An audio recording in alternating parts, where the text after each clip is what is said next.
இனிய பக்தி ராகங்கள் பாகம் 1 பாகம் 1 வீணையின் ஓசையில் வந்த அருள். ஒரு காலத்தில் தஞ்சை நகரின் ஓரத்தில் அமைந்திருந்த ஒரு சிறிய கிராமத்தில் வசித்து வந்தாள் மீனாட்சி என்ற ஒரு சிறுமி. அவள் ஏழ்மையில் வளர்ந்தவளாக இருந்தாலும் இசையை மிகவும் நேசித்தாள். அவளுக்கு ஒரு சிறிய பழைய வீணை இருந்தது. தன் தாத்தா சாகும் முன் கொடுத்த பொக்கிஷம்.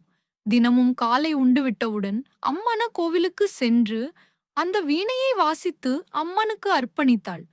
அவளது சுருதியிலும் சுத்தமான பக்தியிலும் ஒரு ஜாதி அமைதி இருந்தது. கோவில் அருகே மழைப்பாடி இருந்தாலும் அவளது வீணையின் ஒலி அருகிலுள்ள பறவைகளையும் அமைதியாக்கியது. ஒரு நாள் பிரபல இசையாசாந்திரு நரசிம்மன் அவர்கள் அந்த கோவிலுக்கு வந்திருந்தார்.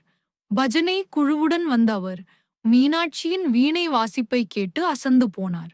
ஒரு சிறுமி இப்படி சுத்தமாக ஆராதனையாக வாசிப்பதை அவர் பாராட்டினார். அந்த கணமே அவர் தீர்மானித்தார், இந்த சிறுமிக்குள் ஒரு உண்மையான பக்தி ராகம் இருக்கிறது. இதை உலகம் கேட்க வேண்டும். மறுநாள் கோவிலில் ஒரு சிறிய இசை விழா நடந்தது. முதலில் பேசினார் நரசிம்மன். பின்னர் மேடையில் அழைக்கப்பட்டாள் மீனாட்சி. நேரம் மழையோடு கலந்த பக்தி தருணம்.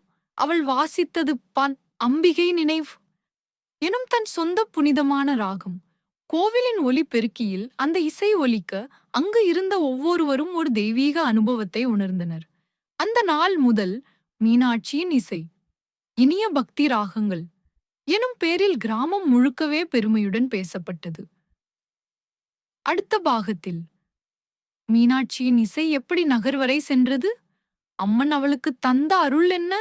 இதே தொடர் இனிய பக்தி ராகங்கள் பாகம் 2 என விரைவில் பாகம் 2 எழுத வேண்டுமா அல்லது மற்றொரு தலைப்பில் தொடர வேண்டுமா?